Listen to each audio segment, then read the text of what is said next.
بسم اللہ الرحمن الرحیم. آیت نمبر 92 سے. اس آیت میں بھی خطاب بنی اسرائیل ہی سے ہے.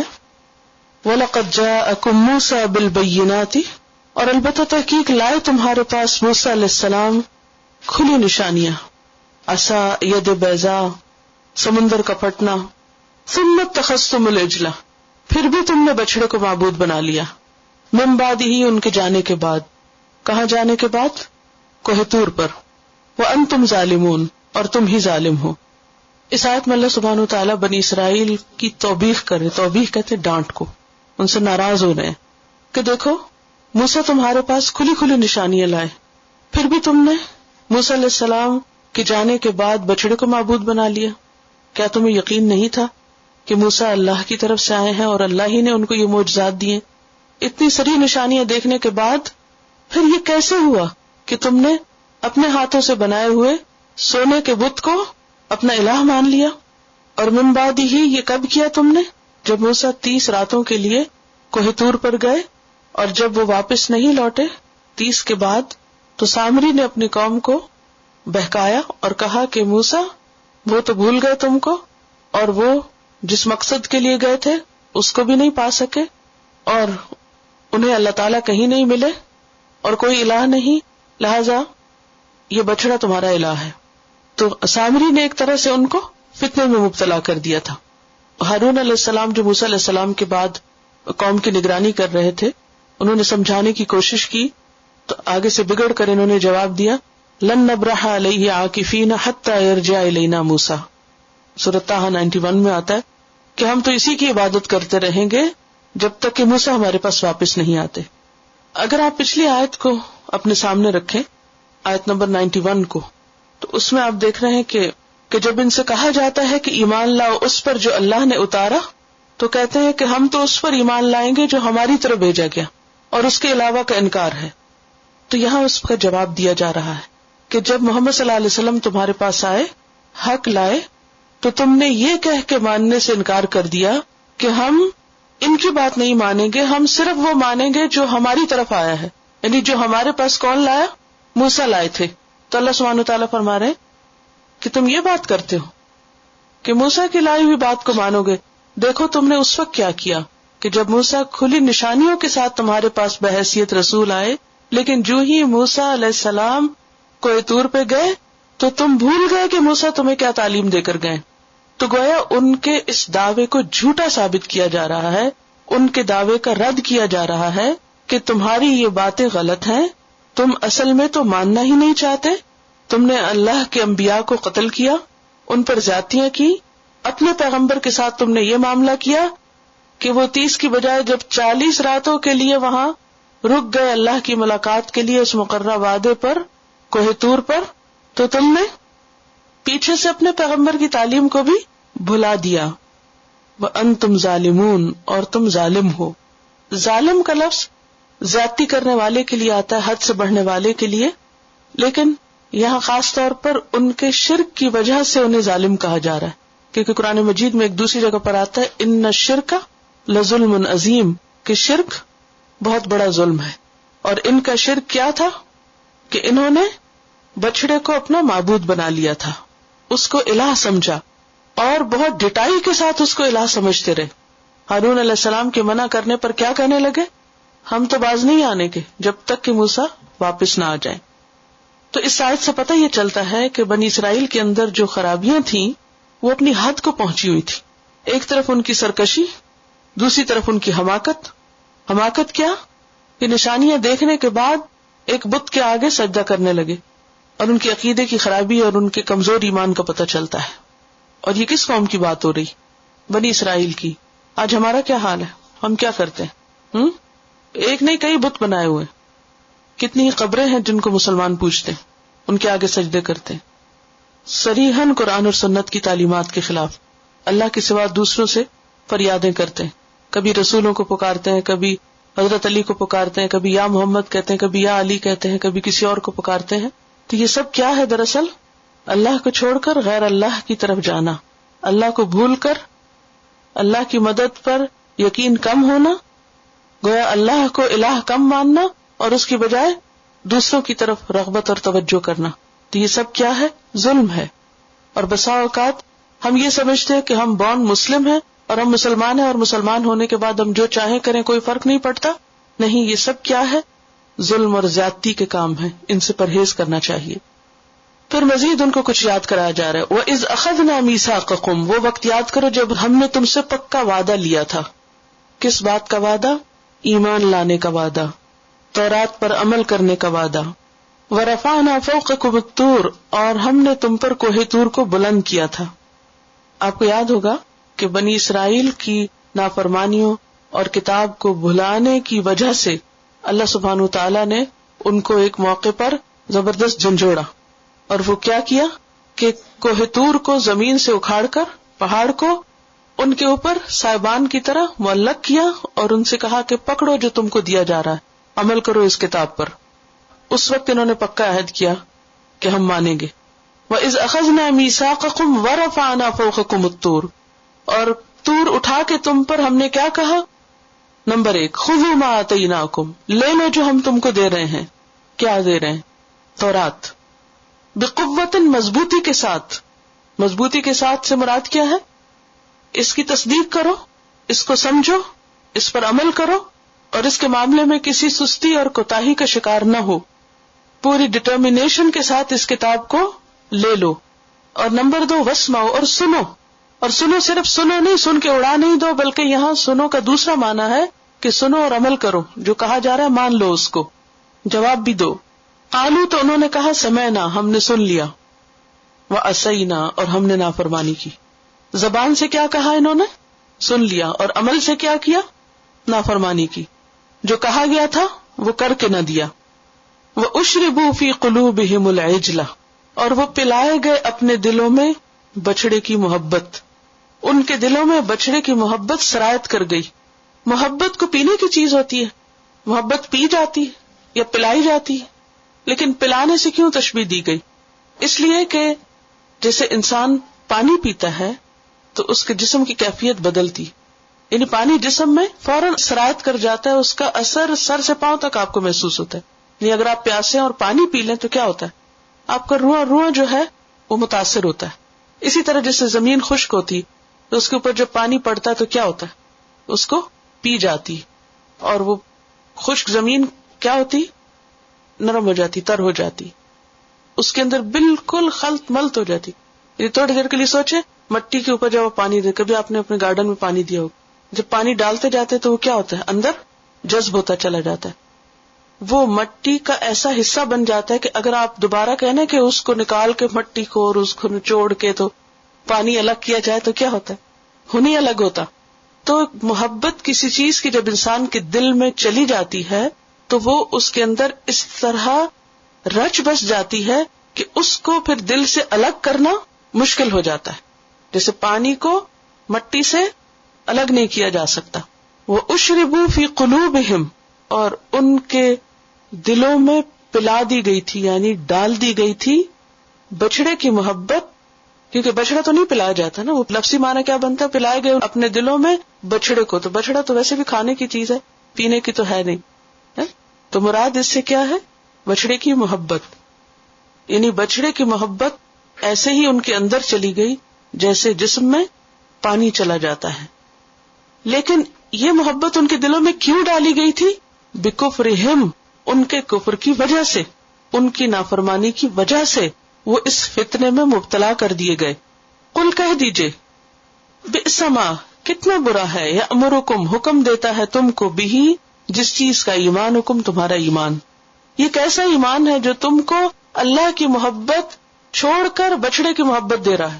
ان کنتم مومنین، اگر واقعی تم ایمان لانے والے ہو، اگر تم اپنے ایمان کے دعوے میں سچے ہو، تو یہ کس قسم کا ایمان ہے کہ جو تمہیں اللہ کو بھلا کر بچڑے کے بت کو محبوب کیے ہوئے تمہارے لیے. اس آیت سے بہت سی باتیں پتہ چلتی. پہلی بات تو یہ کہ جن بنی اسرائیل کو خطاب کیا جا رہا ہے وہ نبی صلی اللہ علیہ وسلم کے زمانے کے تھے. یہاں کس سے خطاب ہے؟ بنی اسرائیل سے. لیکن کون سے بنی اسرائیل؟ جو محمد صلی اللہ علیہ وسلم کے زمانے میں تھے. اب انہوں نے تو بچڑے کی پوجا نہیں کی تھی، پھر ان کو کیوں بلیم کیا جا رہا ہے؟ کیونکہ یہ ایک ہی امت تھے اور یہ اپنے آباء و اجداد کو برا بھلا نہیں کہتے تھے، ان کے کاموں پر فخر تھا ان کو. تو جب آپ کسی قوم کا ساتھ دیتے، جب آپ کسی قوم کے برے کاموں کو برا نہیں کہتے، تو آپ بھی کس میں شمار ہوتے؟ انہی میں شمار ہوتے۔ ظالم کا ساتھ دینے والا بھی کون ہوتا ہے؟ ظالم، اگرچہ وہ ظلم نہ کر رہا ہو۔ مثلا اگر کوئی شخص قتل کر رہا ہے اور دوسرا اس کو صرف شے دے رہا ہے، تو قیامت کے دن یہ بھی اتنے ہی جرم میں دھر لیا جائے گا، کیونکہ اس نے اس کو شے دی کہ ہاں کرو قتل۔ اور اسی طرح باقی برائیوں کے معاملے میں بھی جب کوئی انسان غلط کر رہا ہو تو اس کو برائی سے روکنا چاہیے، نہ کہ اس کی غلطی پر اس کو شے دینی چاہیے، کیونکہ غلطی پر شے دینے والا ایسا ہی ہے جیسے خود غلطی کرنے والا۔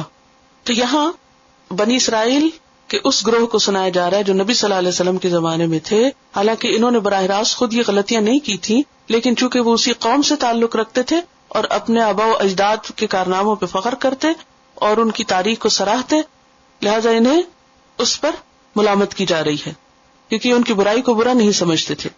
دوسری بات یہ ہے کہ اللہ نے ان کے اوپر کوہ طور بلند کیا تھا۔ اس سے یہ پتہ چلتا ہے کہ اللہ کی طاقت بہت بڑی، وہ چاہے تو پہاڑ کو ایک آن میں اٹھا کے کسی کے سر پہ معلق کر دے، کچھ بھی کر سکتا ہے۔ آپ نے دیکھا ہوگا کہ والکینوز پھٹتے ہیں اور سمندر کے اندر کیا بن جاتے ہیں؟ جزیرے بنتے ہیں نا، آئیلینڈ بن جاتے ہیں نا۔ تو یہ کس کے حکم سے ہوتا ہے؟ کس کے اذن سے ہوتا ہے؟ کون ہے کرنے والا؟ کون ہے وہ آگ دہکانے والا اس کے اندر سمندر کے؟ اللہ۔ تو یہ نشانی آج بھی ہمیں دیکھا، ابھی پچھلے دنوں ایک نیا آئیلینڈ بنا ہے۔ تو اگر آج کے دور میں یہ ہو سکتا ہے تو اس دور میں بنی اسرائیل کے ساتھ بھی ہو سکتا ہے کہ اللہ تعالیٰ کہیں سے بھی پہاڑ اٹھائے اور ان کے سر کے اوپر معلق کرے۔ تو یہ اللہ کی قدرت کی نشانی بھی ہے، کیونکہ اس کے لیے تو کسی بھی کام کو کرنے کے لیے کیا کرنا ہوتا ہے؟ کن فیکون۔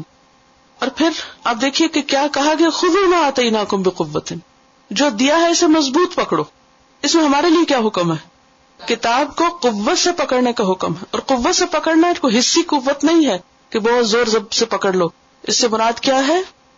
یعنی دل کی مضبوطی ہے، عزم اور ارادے کی مضبوطی ہے کہ اسے کسی حال میں نہ چھوڑو، اور دین پر مضبوطی سے عمل کرنے کا حکم ہے، کیونکہ صرف پکڑ کے رکھنا مراد نہیں بلکہ اس سے مراد عمل بھی ہے۔ دیکھیے مومن دو طرح کے ہوتے ہیں، ایک حدیث میں آتا ہے المؤمن القوی خیر و احب الی اللہ من المؤمن الضعیف۔ قوی مومن، مضبوط مومن، طاقتور مومن ضعیف مومن سے زیادہ بہتر ہے اور اللہ کو زیادہ پیارا ہے۔ اس کا یہ مطلب نہیں کہ جو فزیکلی طاقتور ہو، کوئی پہلوان ہو، یعنی پہلوان اللہ کو زیادہ پیارے ہیں، یہ معنی نہیں ہے۔ اس سے مراد ایمان کی طاقت ہے، خواہ کوئی شخص پیرالائز ہی کیوں نہ ہو، لیکن اس کے دل کا جذبہ اور اس کے اندر کی قوت مراد ہے کہ وہ دین کے کسی حکم کو کس طرح لیتا ہے، اس کے اندر جذبہ کیا، وہ کرنا کیا چاہتا ہے۔ تو المؤمن القوی خیر و احب الی اللہ من المؤمن الضعیف وفی کل خیر، اور ہر ایک میں بھلائی ہے۔ احرص علی ما ینفعک، حریص بن جاؤ اس پر جو تم کو فائدہ دے، فائدہ دینے والی چیزوں پر حریص بن جاؤ۔ یعنی قوت کی علامت کیا ہے؟ کیسے قوت سے پکڑو گے؟ حریص ہو جاؤ۔ اور ابھی میں نے حرص کی کیا ڈیفینیشن بتائی تھی؟ کنیکٹ کیا کرے نا چیزوں کو۔ حرص وہ شدید جذبہ ہوتا ہے کسی چیز کو پانے کا کہ جو عمل میں ڈھل جاتا ہے، جو انسان ایکشن لے لیتا ہے۔ پھر احرص علی ما ینفعک، اچھا نفع کوئی صرف مال و دولت کا نفع نہیں ہے، یہاں نفع سے مراد ایمان میں اضافہ کرنے والی چیزیں، دین میں آگے بڑھانے والی چیزیں۔ تو ہمیں کیا حکم دیا جا رہا ہے؟ خذوا ما آتیناکم بقوۃ سے مراد پھر کیا ہے کہ جو چیز تمہیں فائدہ دیتی ہے تمہارے دین میں، تمہارے ایمان میں، اس کو حاصل کرنے میں، اس کو پکڑنے میں پیچھے نہ رہو، بلکہ اس کی حرص رکھو۔ واستعن باللہ، اور اگر حالات اجازت نہ دیتے ہو تو کیا کرو؟ اللہ سے مدد مانگو۔ ولا تعجز، عاجز ہو کے بیٹھ نہ جاؤ، کمزوری نہ دکھاؤ، یہ تو ہو ہی نہیں سکتا۔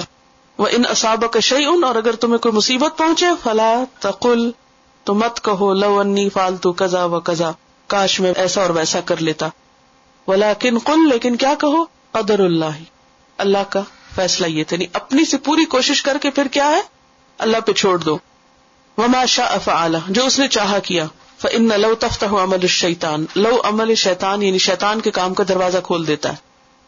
پھر آپ دیکھیے کہ واسمعوا کہا گیا اور مزید بھی سنتے رہو۔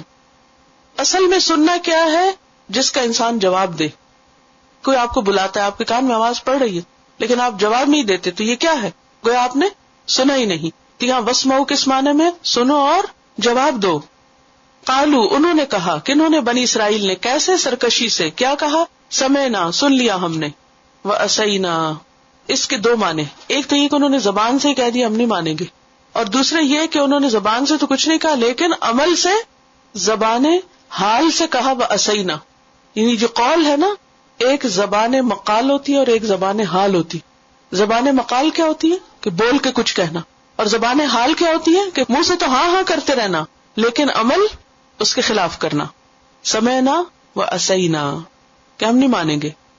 حالانکہ مومنوں کا حال کیا ہوتا ہے؟ مومن کیا کرتے ہیں؟ جب اللہ اور رسول کی طرف انہیں بلایا جاتا ہے تو وہ کیا کہتے ہیں؟ سمعنا واطعنا، ہم نے سنا اور ہم مانیں گے. نہ ماننے کی وجہ کیا تھی؟ وَأُشْرِبُوا فِي قُلُوبِهِمُ الْعِجْلَ، بچڑے کی محبت دلوں میں بسی ہوئی تھی. تو اس سے کیا پتہ چلتا ہے کہ اللہ کی نافرمانی بسا اوقات کیوں ہوتی ہے؟ کہ کسی اور چیز کی محبت دل میں بسی ہوئی ہوتی ہے. ہم اپنی نافرمانیوں کو دیکھیں، ہم اللہ کے حکم کیوں نہیں مانتے؟ ہمیں پتہ ہے نماز پڑھنی چاہیے، کیوں چھوڑ دیتے ہیں؟ ہمیں پتہ ہے کہ کسی کی غیبت نہیں کرنی چاہیے، کیوں کر بیٹھتے؟ بہت سی باتیں جن کا پتہ ہے مسلمانوں کو. آپ دیکھیں آج مسلمان شراب بھی پیتے ہیں، زنا بھی کرتے ہیں، سود بھی لیتے ہیں، دھوکہ بازی بھی کرتے ہیں، قتل و غارت بھی کرتے ہیں. کیا ان کو نہیں پتہ یہ غلط کام ہے؟ کیا کسی مسلمان کو نہیں پتہ یہ غلط کام ہے؟ سب کو پتہ نہیں غلط ہے. یہ ایسی برائیاں ہیں جیسے جھوٹ بولنا، دھوکہ دینا، وعدہ خلافی کرنا، غیبت کرنا، چوری کرنا، سب کو پتہ ہے. بچے کو پتہ ہے کہ یہ سب غلط ہے، کیونکہ اگر یہ شریعت نہ بھی ہم کو بتائے تو ہماری عقل، ہمارا دل کہتے کہ برائیاں یہ غلط کام ہے. لیکن کیوں نہیں چھوڑ پاتے؟ اور کتنے کام جن کا کرنے کا ہمیں حکم دیا گیا کہ کرو، اقیموا الصلاۃ وآتوا الزکاۃ، کیوں نہیں کرتے؟ واشربوا فی قلوبہم العجل، ہر ایک کا کوئی نہ کوئی عجل ہے، ہر ایک کا کوئی نہ کوئی بت ہے. وہ بت اس کو روکے ہوئے اللہ کی فرما برداری سے. کوئی بھی ایسی چیز جو ہماری کمزوری اس طرح بن جائے کہ اس کی وجہ سے ہم اللہ کی فرما برداری سے رک جائیں، خواہ وہ مال ہو، خواہ وہ کوئی جاب ہو، کیریئر ہو. کچھ لوگوں کو آپ نے دیکھا ہوگا اپنے کیریئر کے ایسے دیوانے ہوتے ہیں، کچھ ورک الکوہولکس ہوتے ہیں کہ جو کام کے اتنے دیوانے ہوتے ہیں، ان کے اندر وہ پلائے ہوئے ہوتے ہیں کام کی محبت. کچھ لوگ جاب کی محبت، کچھ لوگ مال کی محبت، کچھ لوگ بچوں کی محبت، کچھ لوگ کسی اور چیز کی محبت. تو وہ جس چیز کی محبت ان کے اندر رچی بسی ہوتی ہے وہ ان کو اپنے اندر اتنا کیپچر کر لیتی ہے، وہ ایسے دماغ میں خلل کر دیتی ہے کہ جس کی وجہ سے وہ بھول جاتے ہیں کہ انہیں اللہ کی اطاعت بھی کرنی ہے. آج آپ دیکھیں کہ بچے کیا ویکنس دیکھیں. کوئی ٹی وی کا شوقین ہے تو اس کے آگے گھنٹوں بیٹھا ہوا، کوئی میچ دیکھ رہا ہے تو گھنٹوں تک اشربوا فی قلوبہم، اور اس ڈیش میں ڈال لیں کچھ اور، اجل کی جگہ کوئی بھی چیز رکھ لیں. یعنی یہ آیت لکھ کے تو اجل کو خالی جگہ کر کے کوئی کسی چیز کا فین ہے، کوئی کسی چیز کا کریزی ہے، کوئی کسی چیز میں اٹکا ہوا، کوئی کہیں پھنسا ہوا ہے. اور یہی اٹکاؤ، یہ رکاوٹ اس کو روکے ہوئے کس سے؟ اللہ کی اطاعت سے. وہ زبان سے کہہ رہا ہے سمعنا، لیکن حال کس سے کیا کر رہا ہے؟ صحیح نہ کرتے کچھ نہیں. اچھا ٹھیک ہے جی، بالکل کرنا چاہیے، یہی صحیح ہے، یہی درست ہے، لیکن اس کے بعد عمل کچھ بھی نہیں. وَأُشْرِبُوا فِي قُلُوبِهِمُ الْعِجْلَ. ہم سب کو اپنے اپنے عجل کو ڈھونڈنا ہے کہ وہ کون سا عجل ہے جو ہمارے اندر ایسا سما گیا ہے، ایسا جذب ہو گیا، جیسے پانی مٹی کے اندر سما جاتا ہے تو اس کو اس سے الگ نہیں کیا جاتا، جس نے اللہ کی محبت کی جگہ لے لی. ہر وہ محبت فتنہ ہے، شر ہے جو اللہ کی محبت کی جگہ لے لے. صرف وہ محبت قابل قبول ہے اللہ کے ہاں کہ جو اللہ کی محبت میں اضافے کا سبب ہو. باقی سب فتنہ، سب آزمائش، سب عجل ہیں، سب بچڑے ہیں کہ جن کو انسان اٹھائے پھرتا ہے اور جس کی وجہ سے انسان اللہ کی اطاعت سے دور ہو جاتا ہے. اور اس کا ٹیسٹ لینا ہو تو اپنی نماز کا لے لیجئے. اگر نماز وقت پہ نہیں، نماز میں تاخیر ہے، نماز میں دل نہیں لگتا، نماز میں خشوع و خضوع نہیں، تو کیا ہے؟ ضرور اس کے پیچھے کوئی نہ کوئی عجل ہے. بِكُفْرِهِمْ. اچھا یہ عجل کیوں اندر آ جاتے ہیں؟ یہ عجل کو جگہ کہاں سے مل جاتی ہے؟ لفظ سمجھ رہے ہیں عجل میں کس کے لیے بول رہی ہوں؟ یہ عجل کیوں آ جاتے ہیں؟ بِكُفْرِهِمْ، اللہ کی نافرمانی سے. یہ سزا ہوتی ہے انسان کے لیے. کسی بھی خاص چیز کی محبت جو اللہ سے دور کر دے، یہ دراصل کیا ہے؟ فتنہ. اور یہ فتنے میں پڑتا کیوں ہے انسان؟ اللہ کی نافرمانی کی وجہ سے. جب انسان اللہ کی کوئی نافرمانی کرتا ہے تو نتیجہ کیا نکلتا ہے؟ اس کی سزا ملتی انسان کو.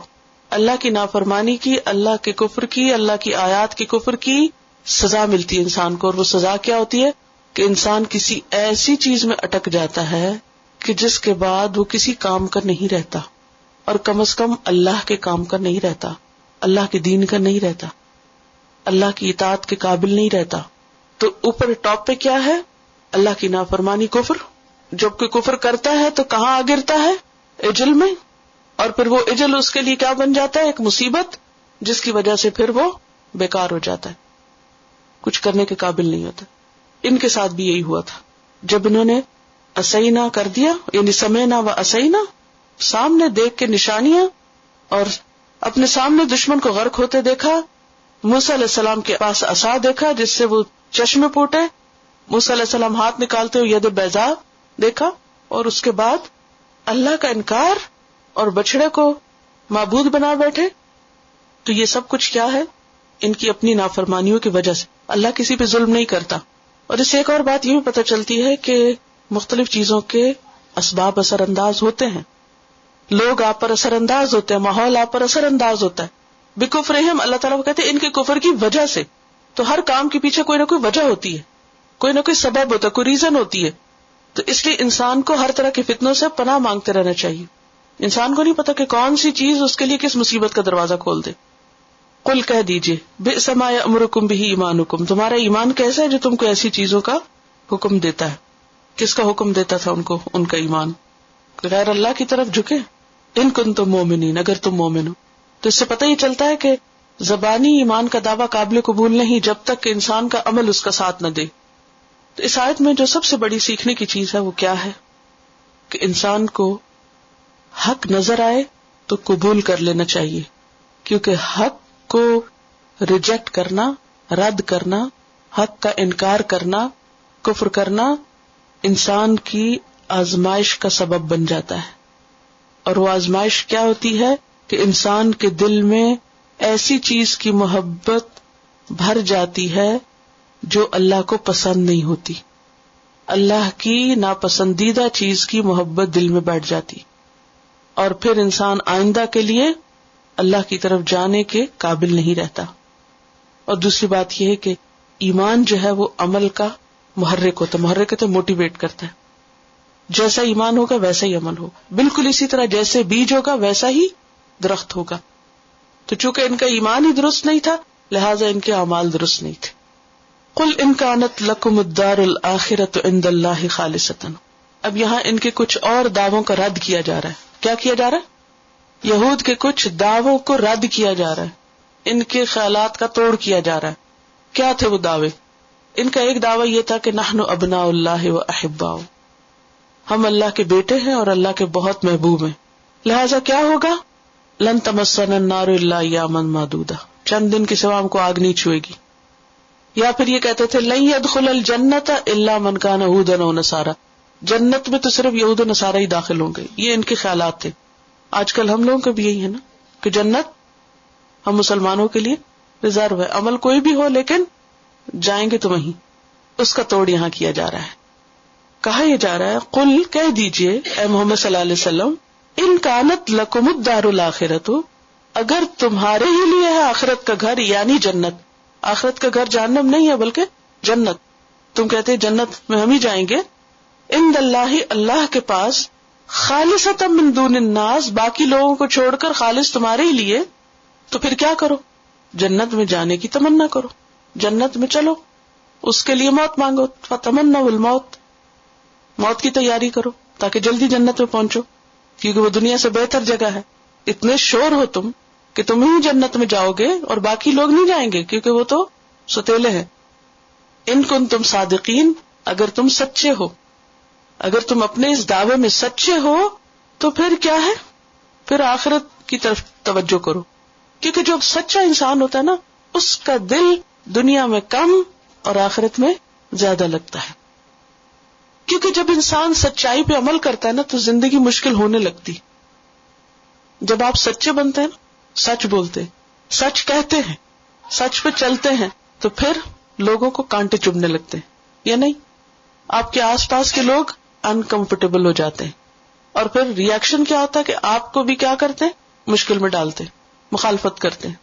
اب کیا ہوتا ہے کہ جب آپ مشکل میں پڑنے لگتے ہیں تو دنیا سے دل اٹھنے لگتا ہے، آپ کو حقیقت نظر آنے لگتی کہ یہ دنیا رہنے کی جگہ نہیں ہے. لہذا انسان کو آلٹرنیٹ چاہیے، تو پھر وہ آلٹرنیٹ کیا ہے؟ آخرت. انسان سوچتا ہے میرا گھر وہاں ہے، میرا اجر وہاں ہے، میری پذیرائی وہاں ہے، مجھے سب کچھ وہاں ملے گا. لہذا اس کی ساری ایفرٹ اور توجہ اور کوشش وہاں کے لیے ہوتی ہے. وہ دنیا میں کام کر رہا ہوتا ہے، وہ دنیا کے کام بظاہر کر رہا ہوتا ہے، لیکن ان سب چیزوں کے پیچھے اس کی نیت کیا ہوتی ہے؟ ان سب چیزوں کا ریوارڈ مجھے وہاں جا کے ملے گا. لہذا وہ حق پہ قائم رہتا ہے. فرمایا اگر تم سچے ہو، حق پر ہو، تو موت سے کیوں ڈرتے ہو؟ پھر اللہ تعالیٰ خود ہی فرماتے وَلَن يَتَمَنَّوْهُ أَبَدًا، وہ ہرگز اس کی تمنا نہیں کریں گے، کبھی بھی، نیور ایور، کبھی موت نہیں مانگیں گے. کیوں؟ بما قدمت ایدیہم، اس وجہ سے جو ان کے ہاتھوں نے آگے بھیجا، یعنی اپنے اعمال کی وجہ سے. مومن کو موت سے ڈر کب لگتا ہے؟ جب اس کو اپنی غلطی نظر آتی. دنیا میں انسان کا جب دل نہیں لگتا تو دل چاہتا نا کہ انسان اللہ کے پاس چلا جائے، ہوتا نا ایسے. اچھا، وہاں جانے سے صرف ایک چیز روکتی ہے، اور وہ کیا؟ ابھی ہے کچھ نہیں پاس. اگر یہ پتا چلے کہ اللہ راضی ہے تو پھر موت سے پیاری کوئی چیز نہ رہے. تو اللہ تعالیٰ یہاں یہ فرما رہے کہ ان کو پتا ہے یہ کیا کر چکے اور یہ کیا کرتے ہیں.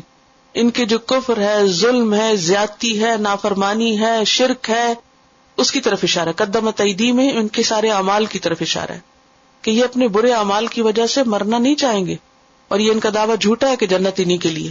واللہ علیم بالظالمین، اور اللہ خوب جانتا ہے ظالموں کو، یعنی ان لوگوں کے اعمال کا اللہ کو خوب پتا ہے. تو اس سے یہ پتا چلتا ہے کہ انسان موت کی تمنا نہیں کرتا اور کرنی بھی نہیں چاہیے. کیوں؟ ہمیں موت کی تمنا کرنے سے منع کیا گیا. کیوں؟ کیونکہ زندگی ایک بار ملی ہے اور انسان کو چاہیے کہ اس زندگی کے ایک ایک دن سے فائدہ اٹھا لے. فرمایا وَلَتَجِدَنَّهُمْ أَحْرَصَ النَّاسِ عَلَى حَيَاتٍ، تم ضرور پاؤ گے ان کو لوگوں میں سب سے زیادہ گریڈی، حریص، کس پر؟ علی حیات، دنیا کی زندگی پر. کیوں؟ تاکہ دنیا کی لذتوں سے فائدہ اٹھا لیں، کیونکہ ان کو پتا کہ آگے تو کچھ ہے نہیں. وَمِنَ الَّذِينَ أَشْرَكُوا، حتیٰ کہ ان لوگوں سے بھی بڑھ کر زیادہ زندگی پیاری ان کو جنہوں نے شرک کیا. یعنی مشرکین سے بھی زیادہ یہ زندگی کے شدائی ہیں، جینا چاہتے ہیں. کتنا جینا چاہتے ہیں؟ یود احدہم، ان میں سے ایک ایک یہ چاہتا ہے، لو یعمر الف سنۃ، کاش اس کی عمر 1000 سال ہو. ہر ایک ان میں سے 1000 سال جینا چاہتا ہے. وما هو بمزحزحہ من العذاب، حالانکہ 1000 سال تک جینے سے عذاب دور نہیں ہوگا. ان یعمر، کہ ان کو عمر دے دی جائے. زیادہ عمر کا مل جانا عذاب کو روک نہیں سکتا، کیونکہ 1000 سال بعد بھی کیا ہوگا؟ موت تو آئے گی، اور موت آئے گی تو مصیبت آئے گی. وما هو بمزحزحہ من العذاب ان یعمر واللہ بصیر بما یعملون، اور اللہ خوب دیکھ رہا ہے جو بھی یہ عمل کرتے ہیں. ان کے سارے اعمال اللہ کے سامنے ہیں.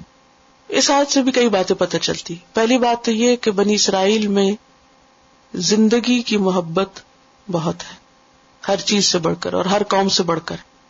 دوسری بات یہ کہ طویل زندگی انسان کو عذاب سے نہیں بچا سکتی.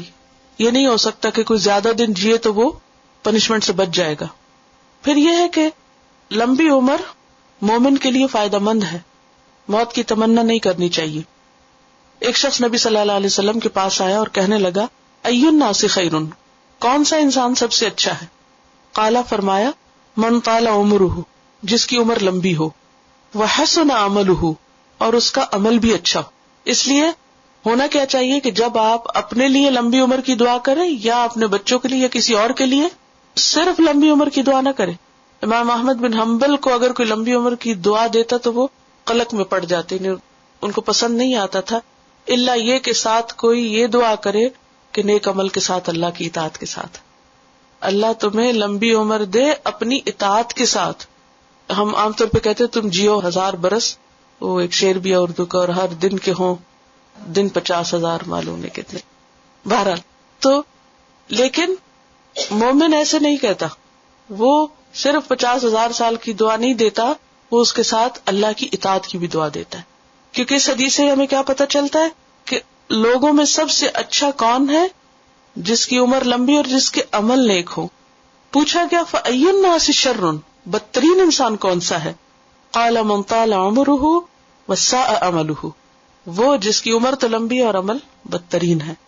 کیونکہ انسان کی اصل عمر وہ ہے جو وہ اللہ کی اطاعت میں گزارتا ہے. حقیقی عمر کیا ہے؟ اصلی عمر. ایک شخص کی عمر 100 سال ہے، 100 سال میں سے تیسرا حصہ تو اس نے سو کے گزارا ہے.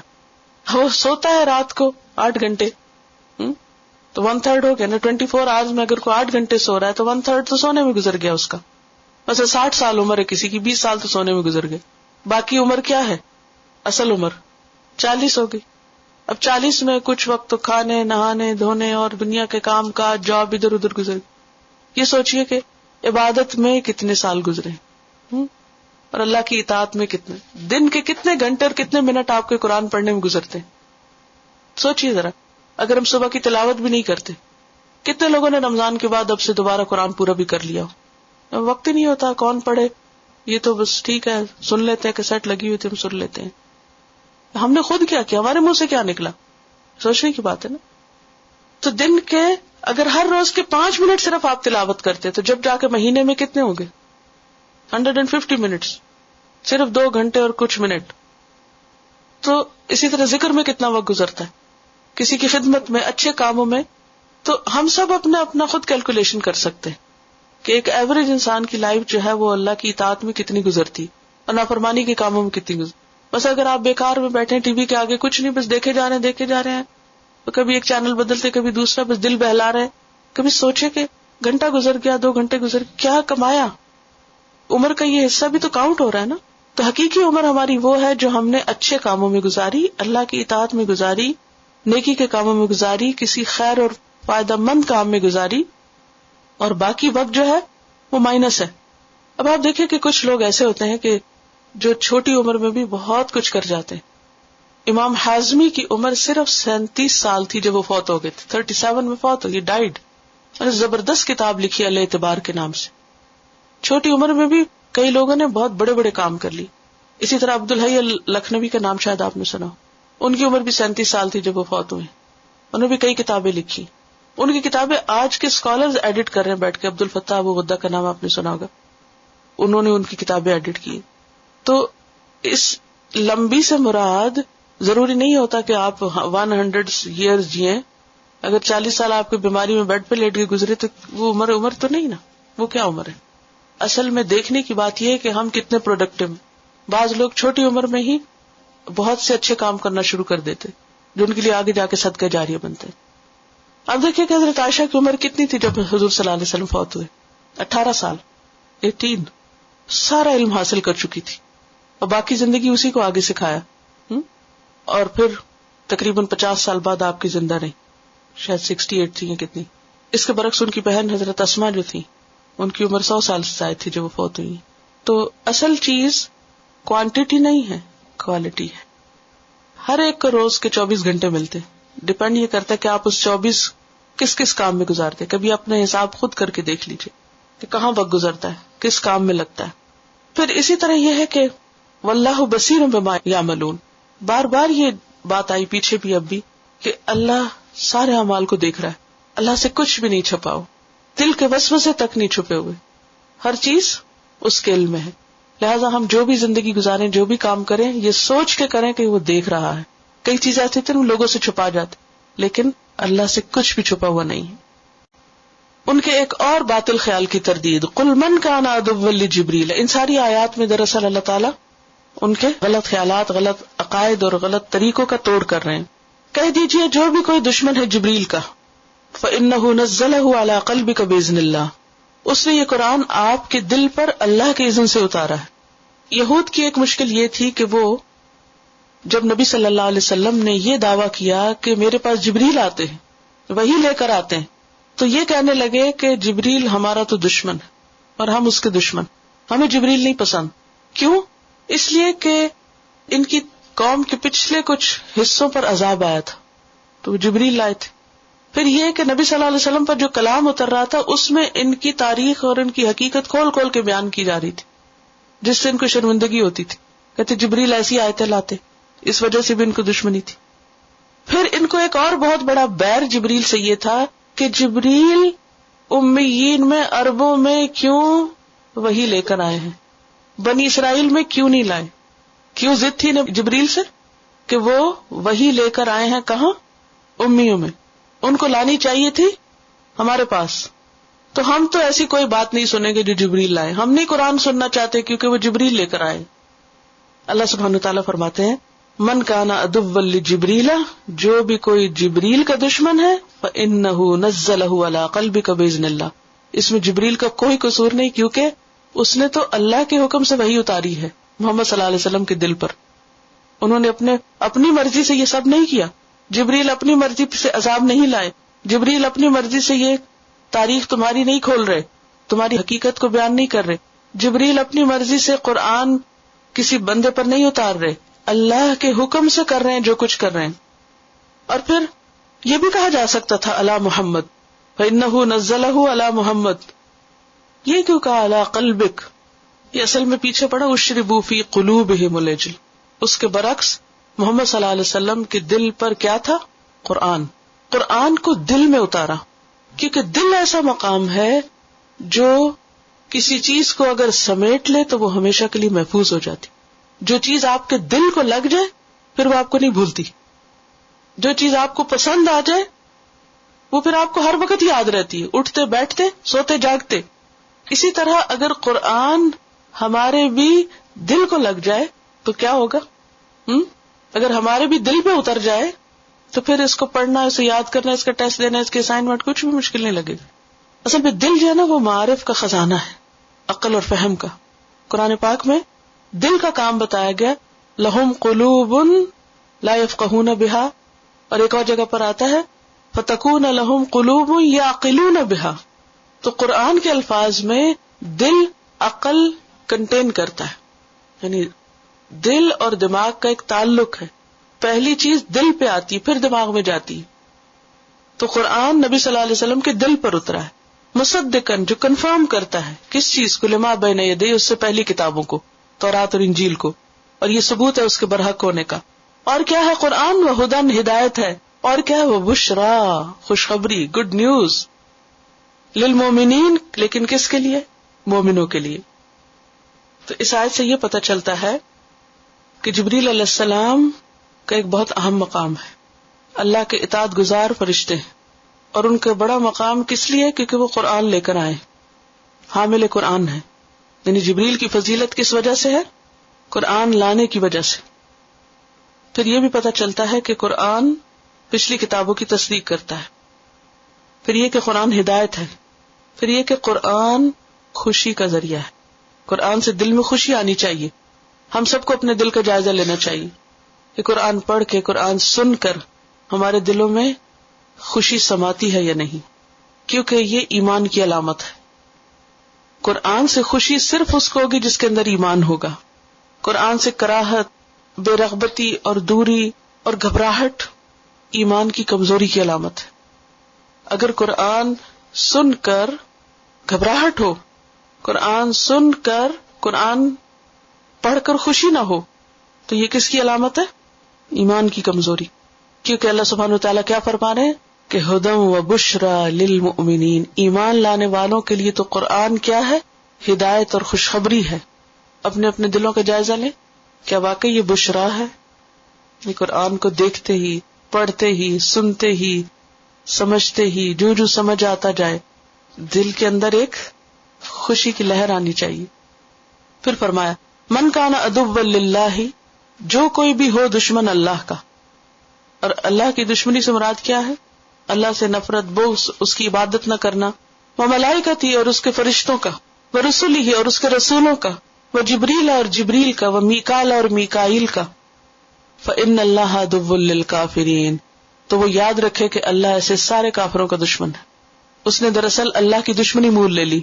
سوال یہ پیدا ہوتا ہے کہ بات جبریل کی ہو رہی تھی، بیچ میں میکائیل کیوں آ گئے؟ میکائیل کون ہے؟ کیا کرتے ہیں؟ بارش لاتے. یس. اور بارش کیا کرتی؟ دھو ڈالتی ہے اور زمین کو سیراب کرتی اور نباتات اگاتی. تو جبریل اور میکائیل کے دو الگ الگ کام ہے. جبریل کیا لاتے ہیں؟ وحی. اور وحی بھی کیا ہے؟ بارش. وہ بھی کیا کرتی ہے؟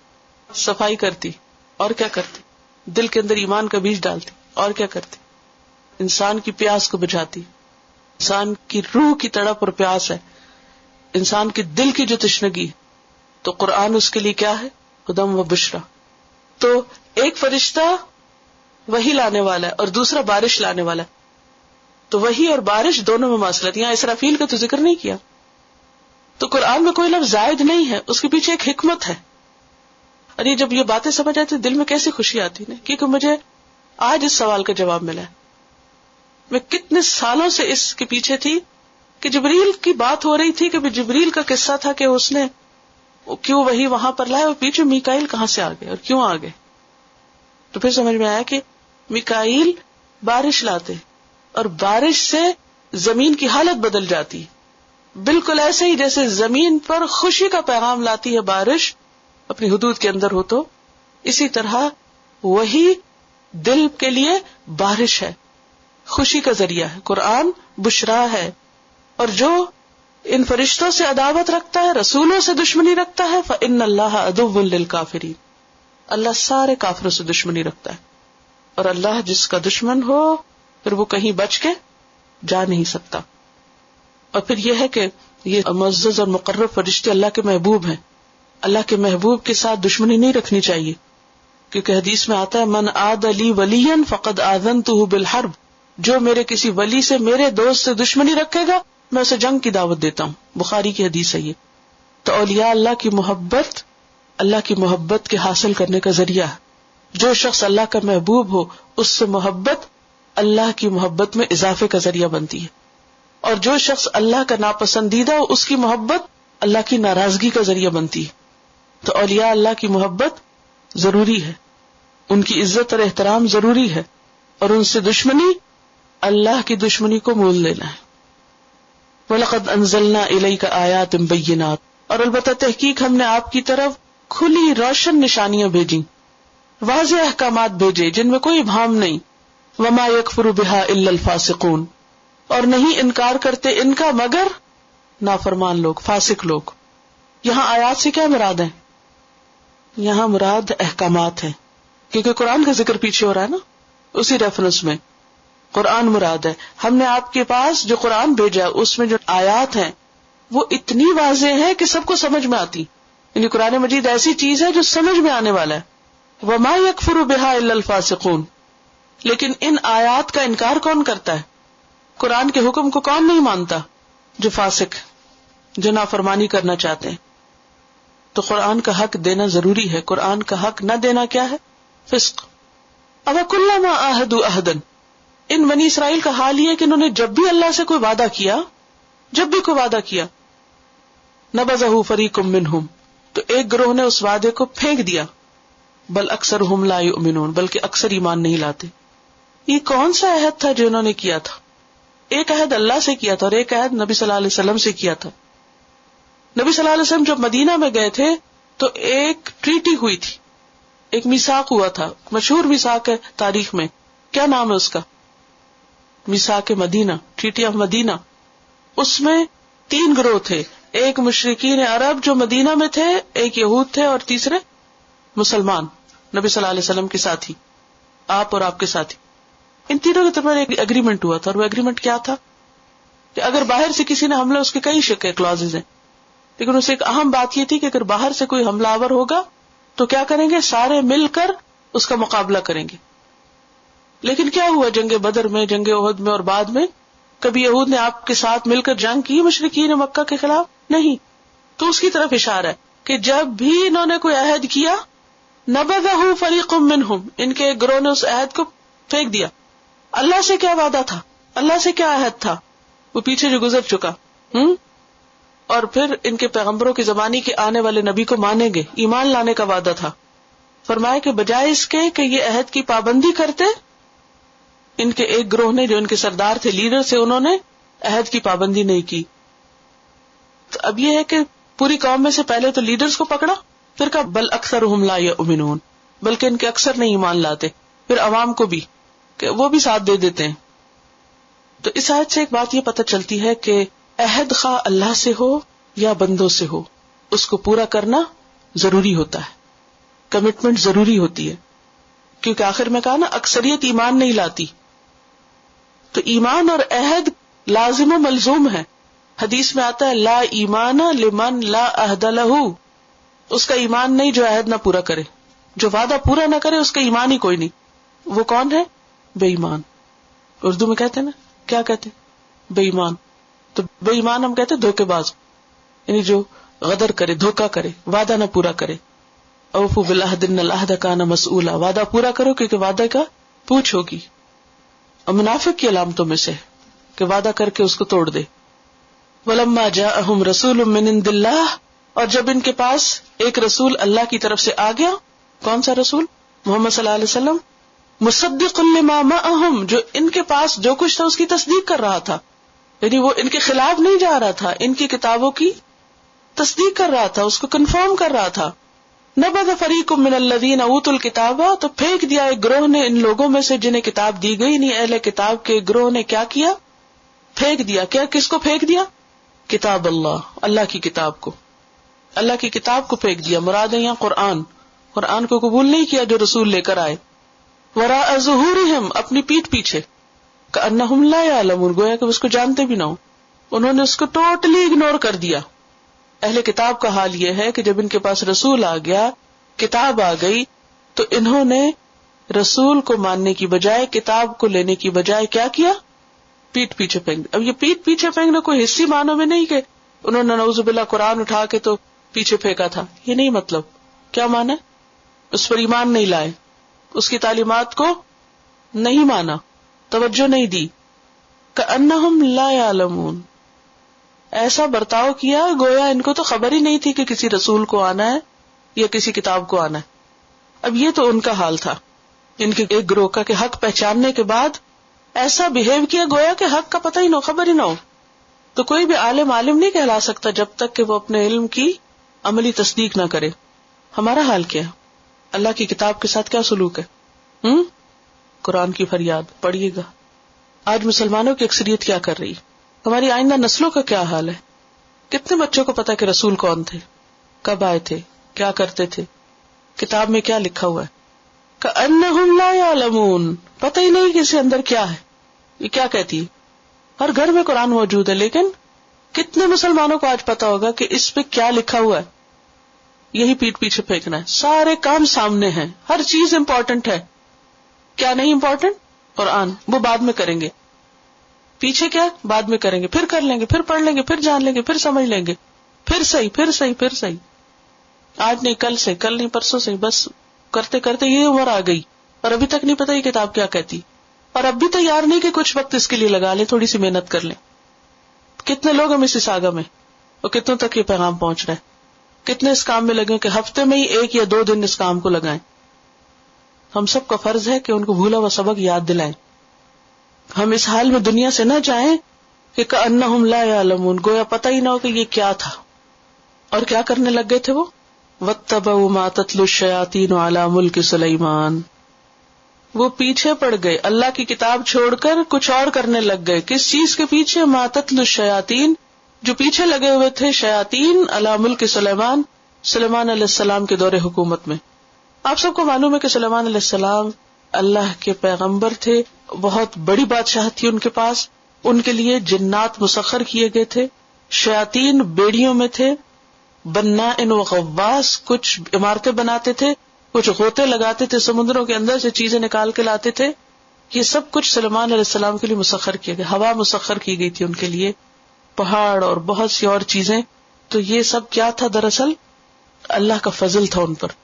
شیطانوں نے لوگوں کے دل میں کیا ڈالا کہ یہ جادو کے زور سے انہوں نے سب کچھ کر رکھا ہے. سلیمان علیہ السلام کے پاس اتنی طاقت کہاں سے آئی ہے؟ جادو کے زور سے آئی.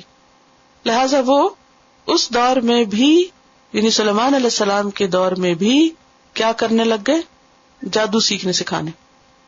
اور یہ جو جادو سیکھنے سکھانے کی شعبدہ بازیاں ایسی ہوتی ہیں کہ جس میں ہر ایک کو انٹرسٹ ہوتا ہے کسی نہ کسی حد تک. کل جا سم وہ فلاں چیز مل جائے تو یہ حاصل ہو جائے، اللہ دین کا چراغ مل جائے، اور معلوم نہیں کیا. ہر دور میں اس طرح کی خرافات رہی ہیں. اور جب انسان کسی کو دیکھتے کہ اس کے پاس یہ ہے تو ہمیشہ یہ سوچتا ہے اچھا کوئی جن میں پکڑ لوں اور مسخر کر لوں، یہ جن کے بلبوتے پر پتہ نہیں میں کہاں اڑ کے پہنچ جاؤں اور کیا کیا حاصل کر لوں. بہت سے لوگ اس طرح کے کام کرتے رہتے ہیں. وہ سمجھتے جنوں کے پاس شاید ہمارے سے زیادہ طاقت ہے، یا جادو کے بل پر انسان وہ حاصل کر سکتا ہے کہ جو عام طور پر نہیں حاصل کیا جا سکتا. تو یہ ہمیشہ سے انسان کی ویکنس رہی ہے. اور جادو ہوتا بھی کیا ہے کہ انسان کے تخیل پہ اثر انداز ہوتا ہے، اس کی سوچ پہ. اور پھر بعض اوقات اگر کوئی چیز ہوتی بھی نظر آئے تو اس کے بعد ایک خوف آتا ہے انسان کے اندر. قرآن مجید میں موسیٰ علیہ السلام اور جادوگروں کا مقابلہ تھا، تو اس کے بارے میں اللہ تعالیٰ وَاسْتَرْهَبُوهُمْ، انہوں نے ان کو مرعوب کر دیا.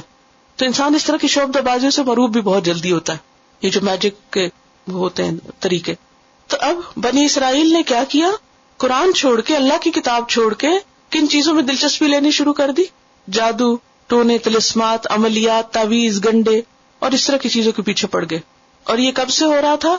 سلیمان علیہ السلام کے زمانے سے، جب اس دور میں شیاطین وہ سب کچھ جو سلیمان کے پاس اللہ کے اذن سے تھا اسے جادو کے بل پہ حاصل کرنے کی کوشش کر رہے تھے. وما کفر سلیمان، سلیمان نے کفر نہیں کیا، انہوں نے کوئی جادو نہیں کیا تھا. ولکن الشیاطین کفروا، لیکن شیطانوں نے کفر کیا تھا. یعلمون الناس السحر، کیا تھا یہ کفر؟ وہ سکھاتے تھے لوگوں کو جادو. وما انزل علی الملکین، اور جو اتارا گیا تھا 2 فرشتوں پر، ببابل، بابل کے شہر میں، ہاروت و ماروت، ہاروت اور ماروت پر. جیسے قوم لوط کے پاس فرشتے آزمائش بن کے آئے تھے نا، کیسے خوبصورت لڑکوں کی شکل میں، تو قوم ان کے پیچھے پڑ گئی. اسی طرح بنی اسرائیل کے لیے ہاروت ماروت آزمائش بن کے آئے تھے، وہ جادو سکھانے. وما یعلمان من احد، اور وہ نہیں سکھاتے تھے کسی ایک کو بھی، حتی یقولا، یہاں تک کہ وہ کہہ دیتے، انما نحن فتنۃ، کہ ہم تو فتنہ ہیں، آزمائش ہیں. فلا تکفر، تم کفر مت کرو. انسان کی آزمائش عموماً اسی چیز سے ہوتی ہے جس سے اس کا دلی لگاؤ ہوتا ہے. تو ان کے اندر ایک تھرل تھی، ایک شوق تھا کہ ہم کسی طرح یہ طلسم سیکھیں، جادو سیکھیں. لہذا جب انہیں پتا چلا کہ 2 فرشتے اترے آسمان سے ذرا جادو سکھانے، تو دوڑ پڑے. یعنی انہیں یہ یاد نہ رہا کہ یہ آزمائش ہے. حالانکہ وہ جب جاتے تھے سیکھنے بیٹھتے تو وہ پہلے کہتے تھے دیکھو ہم سکھائیں گے لیکن ہم تمہاری آزمائش ہیں، فلا تکفر، کفر نہ کرو. لیکن پھر بھی یہ باز نہ آتے. فَيَتَعَلَّمُونَ مِنْهُمَا مَا يُفَرِّقُونَ بِهِ بَيْنَ الْمَرْءِ وَزَوْجِهِ، وہ سیکھتے تھے ان دونوں سے وہ جادو جس کے ذریعے شوہر اور بیوی میں جدائی ڈالیں. اور یہ جادو کی بدترین قسم ہے، سب سے بدترین قسم کے، جس کے ذریعے شوہر اور بیوی میں علیحدگی کر دی جائے. وَمَا هُمْ بِضَارِّينَ بِهِ مِنْ أَحَدٍ، اور وہ کسی کو بھی نقصان نہیں دے سکتے تھے، الا بِإِذْنِ اللَّهِ، مگر اللہ کے اذن سے. تو اس سے کیا پتہ چلتا ہے کہ کسی کو جادو سے نقصان نہیں ہوتا مگر یہ کہ اللہ کا اذن ہو. یہ اسی طرح جیسے کوئی وائرس آپ کو نقصان نہیں دیتا، آپ کو بیمار نہیں کر سکتا جب تک کہ اللہ کا اذن. ورنہ تو کیا ہر ایک ہی بیمار پڑ جائے؟ تو ہوتا نا جب کوئی بھی وبا پھیلتی ہے تو سب تو نہیں بیمار ہوتے. وَيَتَعَلَّمُونَ مَا يَضُرُّهُمْ وَلَا يَنْفَعُهُمْ، اور وہ کچھ سیکھتے تھے جو ان کو نقصان دیتا تھا اور ان کو فائدہ نہ دیتا تھا. تو اس سے کیا پتہ چلتا ہے کہ جادو کا نقصان زیادہ ہے، فائدہ کم. وَلَقَدْ عَلِمُوا، اور ان کو معلوم تھا، کس کو؟ بنی اسرائیل کو، لَمَنِ اشْتَرَاهُ، جو بھی اسے خریدے گا، جو بھی یہ جادو سیکھے گا، مَا لَهُ فِي الْآخِرَةِ مِنْ خَلَاقٍ، اسے آخرت میں کچھ نہیں ملے گا، اس کے سارے عمل برباد ہو جائیں گے. انہیں سب پتا تھا، پھر بھی یہ غلط کام کر رہے تھے.